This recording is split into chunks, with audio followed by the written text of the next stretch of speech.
He was a Navy SEAL trying to stay invisible, training rescue dogs deep in the summer woods. But at noon, under a merciless sun, he heard a sound that didn't belong. An old man struck down on his own porch for refusing to sell his land. Corruption, debt, and silence closed in fast. What followed would expose a town's lies and force the truth into daylight.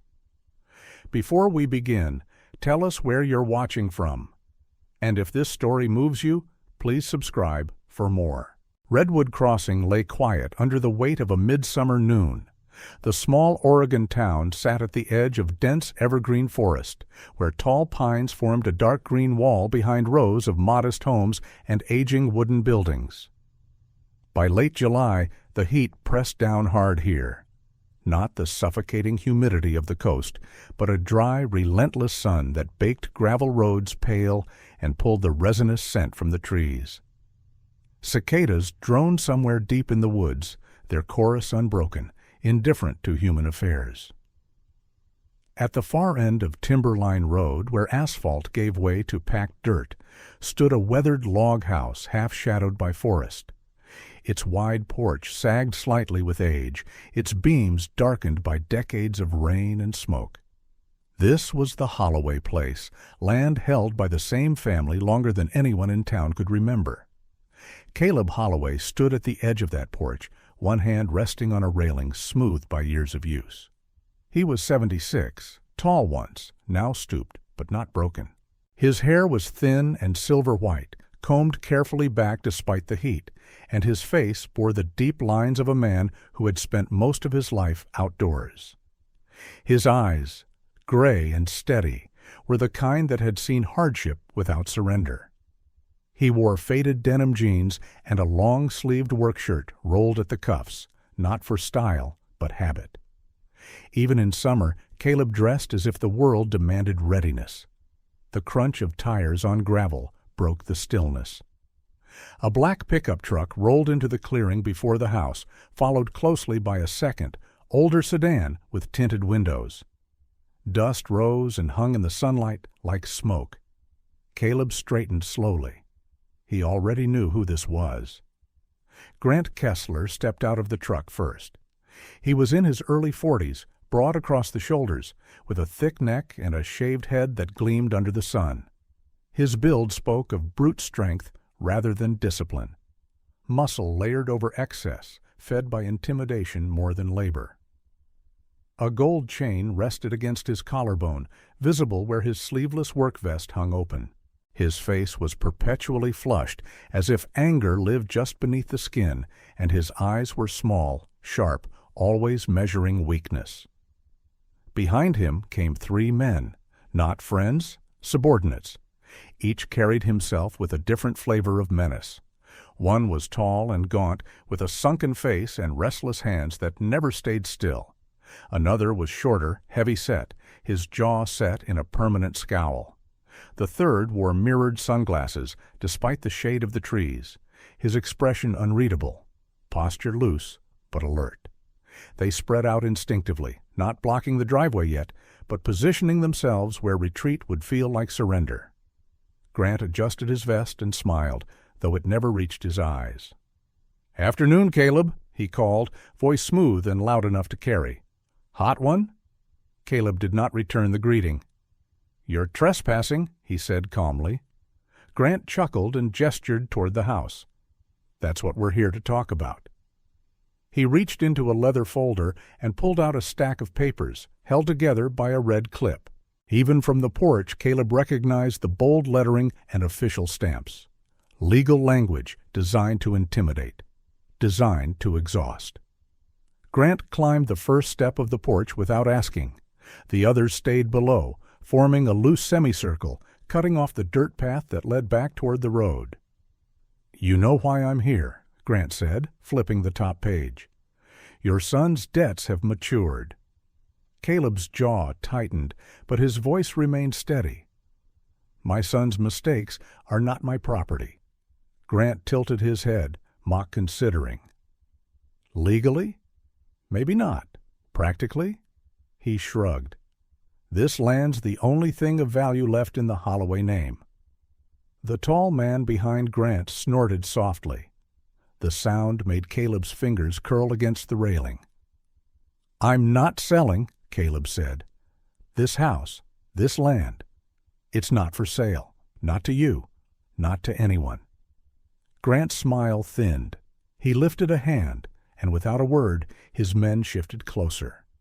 One moved to the left edge of the porch steps, another to the right, the third lingering near the side of the house. They didn't touch Caleb. They didn't need to. Their presence pressed in on him, a silent warning. "Caleb," Grant said more quietly now, "you're making this harder than it has to be. Everyone else figured it out." "Everyone else was bullied," Caleb replied. That struck something raw. Grant's eyes hardened. "You think this is bullying?" He stepped closer, invading Caleb's space. "This is how things work now. The town's growing. Projects are approved. Old properties change hands. That's progress." "I've lived here longer than your father's been alive," Caleb said. "Don't lecture me about progress." Grant laughed, sharp and humorless. "Progress doesn't care how long you've been standing in the way." He waved the papers again. "Sign, and this all goes away. Don't sign." He glanced toward the forest, then back at Caleb. "Things get complicated." Caleb looked past Grant, past the men, toward the tree line. For a moment his expression softened, not with fear, but with something like grief. Then he looked back at Grant. "No." The word was simple, final. Grant's face darkened. He glanced at his men, then back at Caleb. "You're stubborn," he said. "Your son got that from you." Caleb said nothing. Grant exhaled sharply through his nose. "All right." He lifted his hand, not to strike yet, but to gesture. The men stepped up onto the porch, closing the distance. The heat seemed to intensify, the air thick with tension.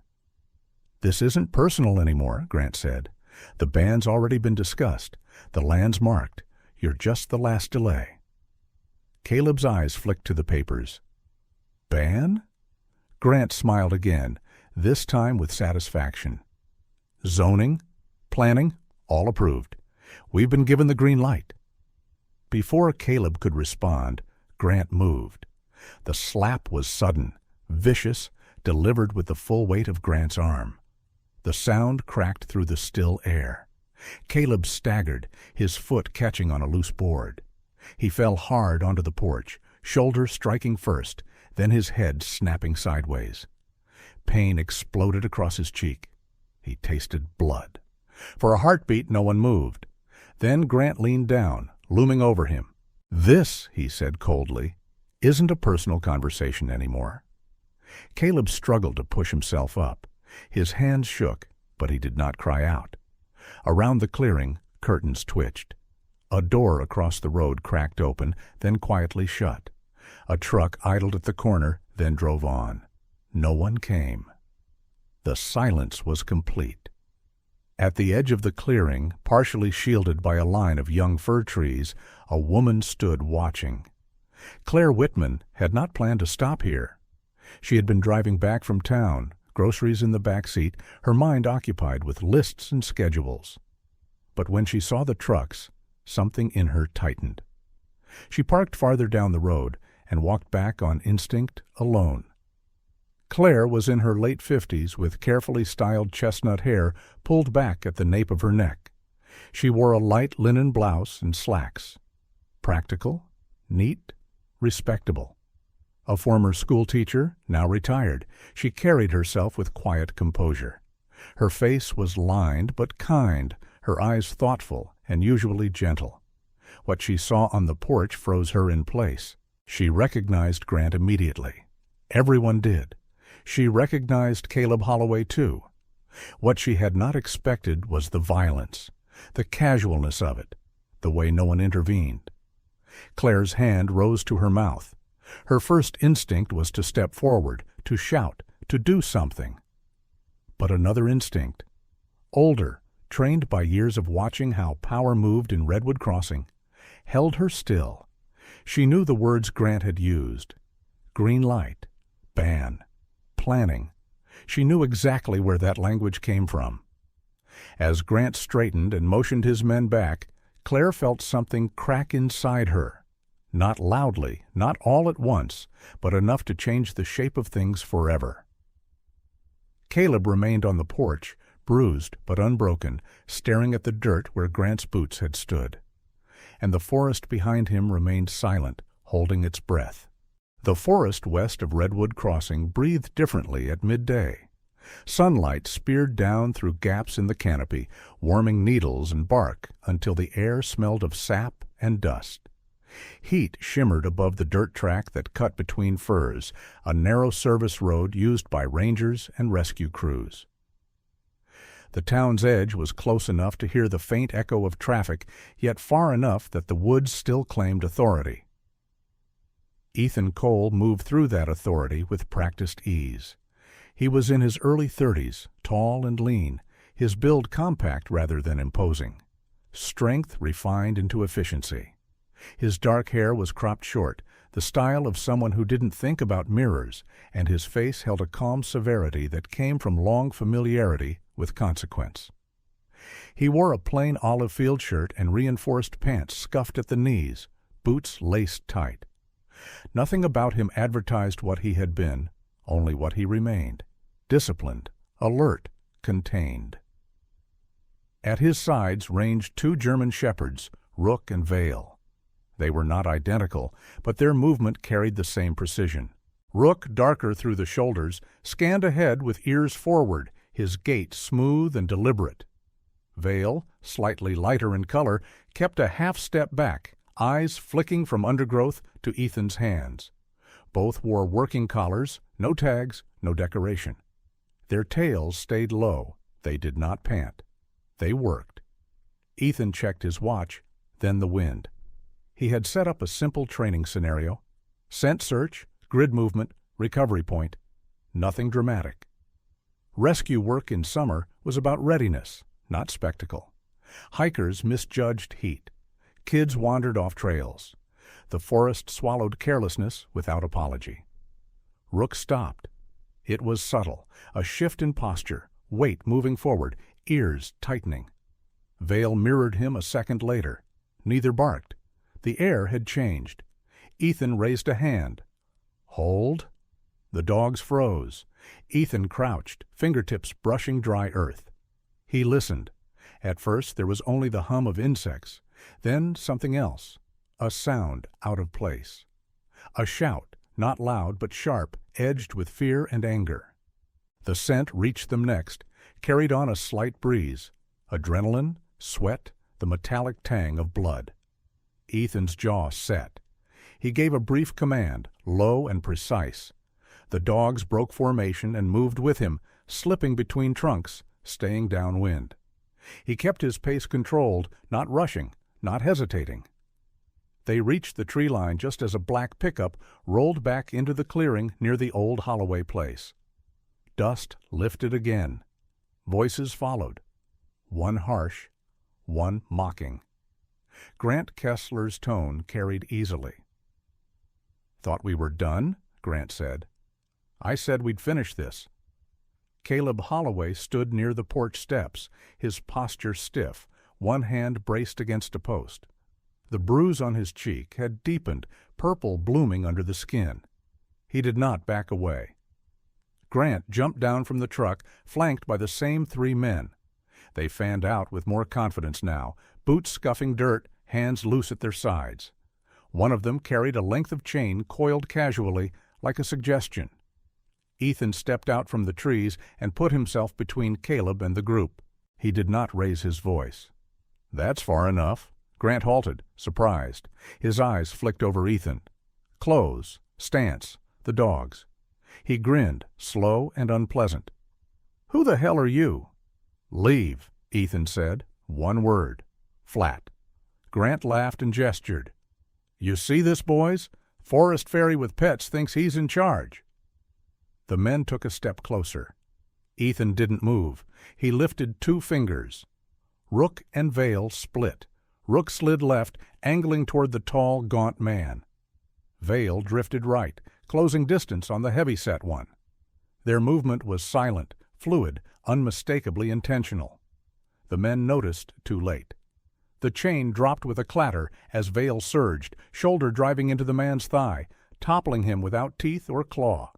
Rook snapped once, air only, forcing the other man back, then pinned him against the truck with body weight and presence alone. The third man reached for something at his belt. Ethan's hand rose. Down! Rook and Vale froze again, muscles coiled, eyes locked. The message was clear. Any further movement would be answered. Grant's smile vanished. "Call them off," he said, voice tight. "Step back," Ethan replied. Grant hesitated, then lifted both hands slightly and retreated a pace. His men followed, shaken, pride bruised more than bodies. Ethan waited until they had space, then lowered his hand. The dogs eased back to him, standing close, vigilant. Caleb exhaled slowly. Grant wiped dust from his vest and stared at Ethan with naked hostility. "You don't belong here," he said. "This town has its ways." Ethan met his gaze. "So do I." Grant's eyes slid to the dogs again. He nodded once, sharp. "This isn't over." He turned, barked at his men, and climbed back into the truck. As the engine roared, he leaned out the window and threw one last look at Ethan. "You're not from around here," he called, "and around here outsiders don't last." The truck pulled away, dust settling in its wake. Ethan didn't watch it go. He turned to Caleb. "You hurt?" "Nothing broken," Caleb said. His voice was steady, but the tremor was there. "Thank you." Ethan nodded once. He didn't offer reassurance he couldn't guarantee. He checked Caleb's balance, the cut on his lip, then stepped back.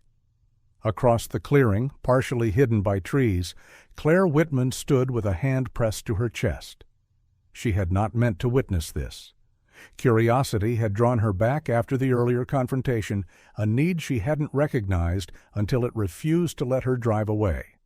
She saw the way Ethan positioned himself, the way the dogs moved not in fury, but control. She saw restraint where she expected brutality.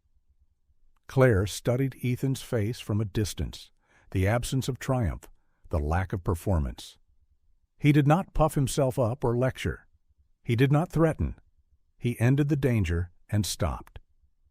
This man was not like the ones her husband trusted. Claire's thoughts spiraled. She remembered town meetings, Harold's careful language about zoning and opportunity. She remembered names crossed off lists, properties marked as obstacles. Standing there now, she felt the weight of that language, the human cost of it. Ethan glanced toward the trees. Their eyes met for a fraction of a second. Claire looked away, heart pounding, and stepped back into the forest, unseen again. Ethan turned back to Caleb. "They'll come again," he said quietly. "Not today." Caleb nodded. He knew it too. The forest settled, cicadas resuming their song. Rook and Vale stood at Ethan's sides, watchful, ready. And Redwood Crossing, for the first time in years, had been forced to notice what it had been ignoring. The room smelled of stale beer, cheap cologne, and desperation. Fluorescent lights buzzed overhead, casting a flat, colorless glow over a dozen card tables crowded into what used to be a storage hall behind a shuttered bowling alley. No signs marked the place. It didn't need them. Everyone who came here already knew what they were looking for. Mason Holloway sat hunched at the edge of a table, his shoulders drawn inward as if trying to make himself smaller. He was 32, lean to the point of looking underfed, with dark hair that curled at the ends when he forgot to cut it, and a day's worth of stubble that made him look older than he was.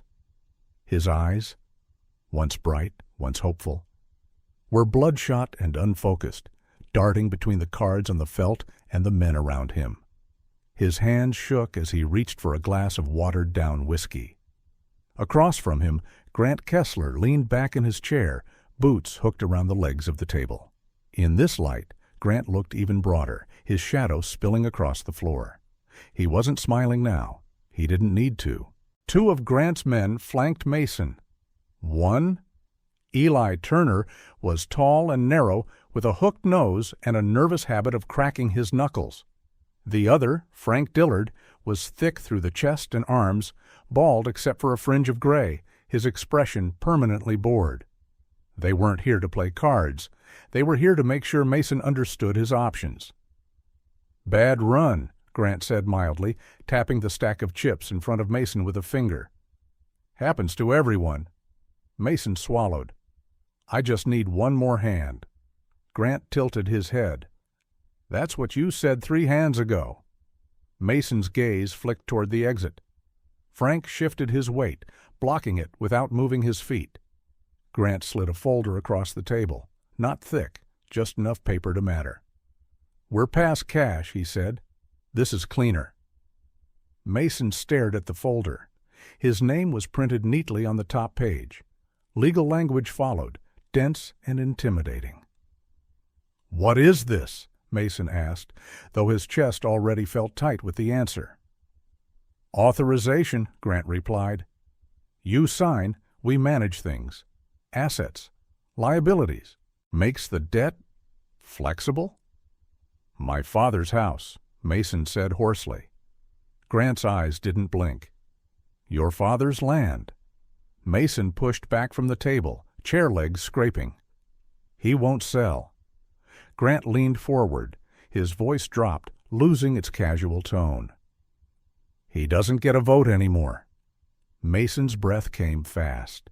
He thought of the bruise he'd seen earlier that day on his father's face, the way Caleb had tried to hide it.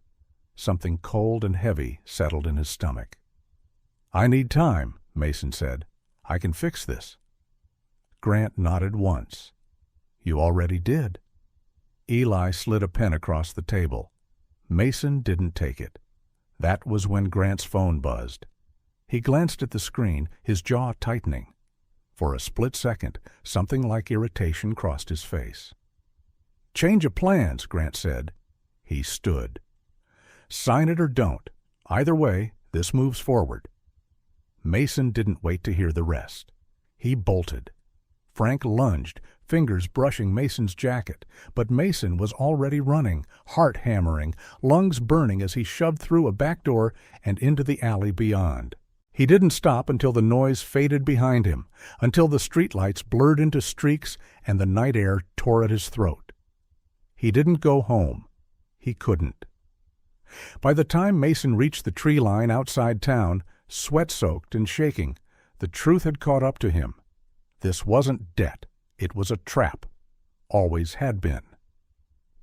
Ethan Cole found him sitting on a fallen log, head in his hands. Rook and Vale alerted first, slowing their pace, ears forward. Ethan followed, stopping a few steps away. He didn't speak right away. He let the silence do the work. Mason looked up, eyes wild. "They're going to kill him," he said. "They'll take everything." Ethan studied him. "Who?" Mason laughed, a short, broken sound. "Everyone." Ethan crouched, resting his forearms on his knees. His voice was calm, unyielding. "Start talking." The words spilled out. The loans that hadn't been loans. The games that had been rigged. The papers that appeared every time Mason thought he was out. He spoke faster as fear drove him, hands clawing at his hair. "They kept saying it was official," Mason said. "Zoning. Development. That the land was already marked." "Who said that?" Ethan asked. Mason hesitated. Then, quietly, "Harold Whitman." The name hung between them. Mason wiped his face. "His name's on everything. Permits, assessments, letters from the county. It all looks legal. That's how they get you. You think it's just bad luck, but it's not." Ethan's expression didn't change. "If you stay quiet," he said, "your father keeps getting hurt." Mason flinched. "If you speak," Ethan continued, "you lose whatever protection you think you have. You'll answer for your part." Mason nodded, tears streaking down his cheeks. "I know." "Choose," Ethan said. Mason drew a shaky breath. "I'll tell you everything." Across town, Claire Whitman sat alone at her kitchen table, the grocery bag still unpacked on the counter. The house was quiet, too quiet. Harold hadn't come home yet. Claire wrapped her hands around a mug of tea she hadn't touched. Her reflection stared back at her from the darkened window. Lined, tired, unfamiliar. She thought of Caleb Holloway on the porch, of Grant's hand swinging, of the way the town had looked away. She thought of Harold's voice at dinner the night before, explaining development timelines with practiced patience, of the way he dismissed complaints as resistance to progress, of the files she'd seen stacked in his study, always locked. For years, Claire had told herself she didn't know enough to judge, that politics were complicated, that good people sometimes made hard choices. Now those excuses tasted like ash. She stood and walked down the hall, stopping outside Harold's study. The door was closed, as it always was. Her hand hovered over the knob. Inside, binders lined the shelves, labels turned outward. Her eyes were drawn to one in particular, Timberline Redevelopment. Claire closed the door behind her and sat at the desk. She didn't open anything yet. She just sat, breathing, feeling the weight of what she was about to do. Two images warred in her mind. Harold, composed and respected, and the town as she remembered it. Children biking down quiet streets, neighbors helping neighbors without contracts or threats. Her hands trembled. Somewhere in the woods, Mason Holloway was finally telling the truth. Claire closed her eyes and realized she was done pretending she didn't see. Outside, the night pressed in, heavy with things long hidden and no longer willing to stay that way. The heat lingered long after sunset, pressing against Redwood Crossing like a held breath. Dust clung to boots and tires, and the air near Timberline Road smelled of oil, sap, and old anger. By the time the sound of engines cut through the evening, people were already watching from behind curtains. Grant Kessler arrived louder this time.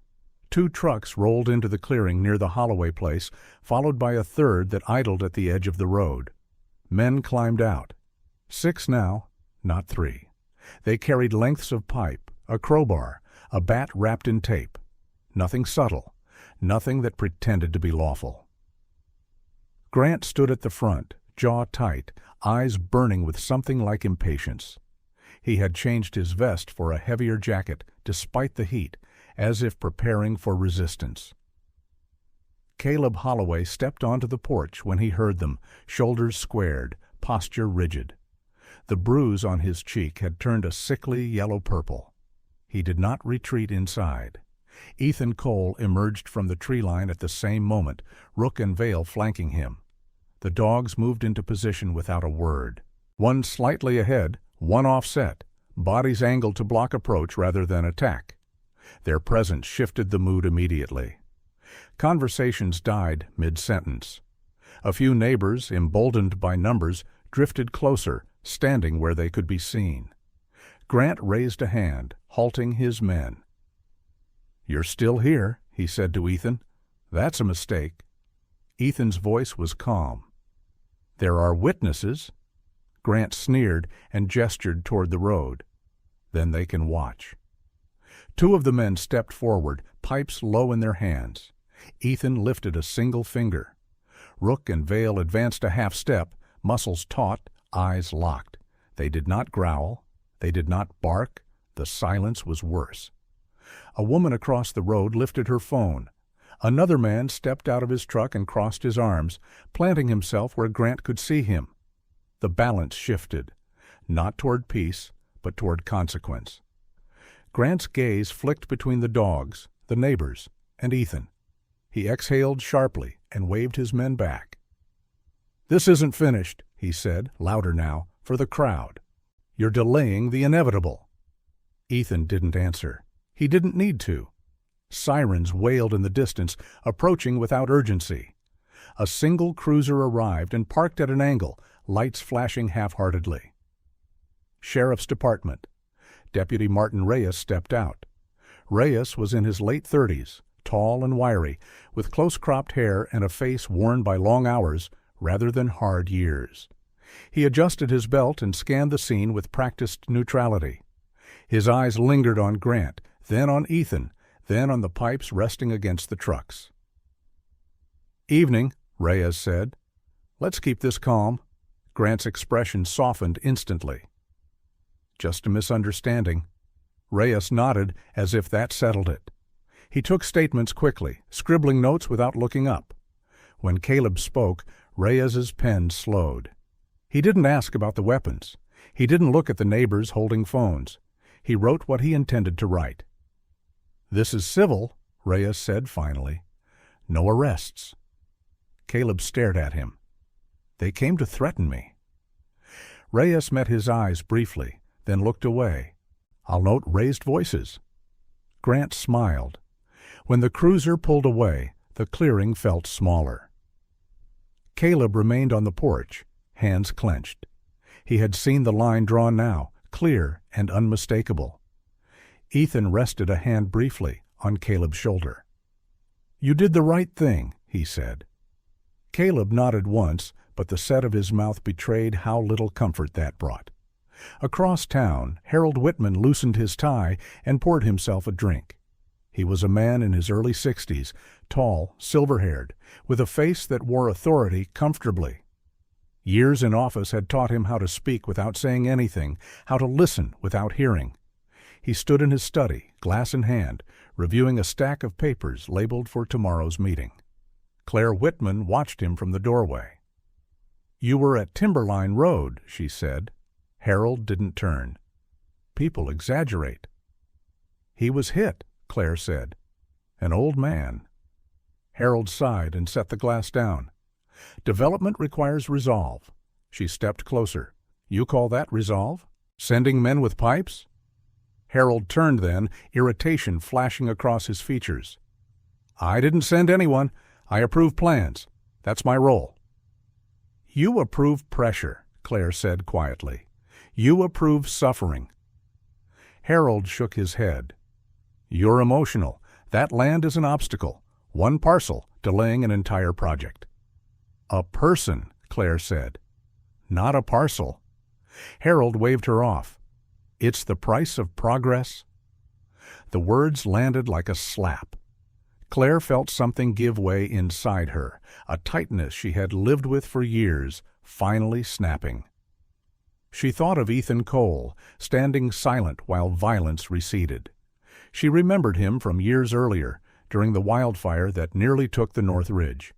How he'd worked without fanfare, how he'd coordinated volunteers and rangers, how his name had appeared in federal briefings Harold once complained about. "Outsiders," Harold had said then, "can't be bought." Claire left the room without another word. Late that night, she returned alone. The house was quiet, Harold asleep upstairs. Claire moved through the study with careful hands. She opened drawers she had never touched, scanned documents she had never allowed herself to read. Timberline redevelopment, zoning approvals, correspondence marked confidential. Her heart pounded as she photographed pages, copied files onto a small drive she kept hidden in her jewelry box. Each document felt heavier than the last. She paused once, hands trembling, then continued. By the time she finished, the sky outside had begun to lighten. Claire stood at the window, watching dawn break over Redwood Crossing. She knew what she had done. She knew what it would cost. She also knew who she would find. In the woods near Timberline Road, Ethan Cole watched the first light filter through the trees, Rook and Vale seated beside him, alert as ever. The town was stirring. So was something else. Something long buried, now awake. The morning the truth surfaced, Redwood Crossing woke to unfamiliar quiet. No trucks idled near Timberline Road. No men lingered at corners with folded arms and hard eyes. Even the air felt different, lighter, as if the town itself had exhaled after holding its breath for years. Ethan Cole stood beside his truck at the edge of the woods, Rook and Vale sitting alert but calm at his sides. He had slept little, not from fear, but from vigilance. When Claire Whitman had found him before dawn, pale, resolute, clutching a small drive like a lifeline, he had known the moment had arrived. Now the consequences were unfolding faster than Redwood Crossing could comprehend. Federal vehicles rolled in just after sunrise, not sirens, not spectacle. Black SUVs, unmarked, efficient. Men and women stepped out wearing plain clothes and clipped expressions, their posture unmistakable to anyone who had ever dealt with real authority. Special Agent Daniel Mercer led them. Mercer was in his mid-40s, broad-shouldered, with a close-cropped beard and eyes that missed nothing. He moved with the unhurried confidence of someone used to dismantling complex systems, brick by brick. He shook Ethan's hand once, firmly. "We have enough," Mercer said. "More than enough." The drive Claire provided was devastating in its clarity. Emails linking zoning approvals directly to intimidation tactics, financial records tying Grant Kessler's crew to shell companies, internal memos bearing Harold Whitman's signature that framed coercion as necessary pressure. Mason Holloway's testimony filled in the human cost. When agents sat with him, Mason did not posture or minimize. He looked smaller than he had days earlier, his bravado stripped away, his voice steady only because it had nothing left to hide. "I was targeted," Mason said.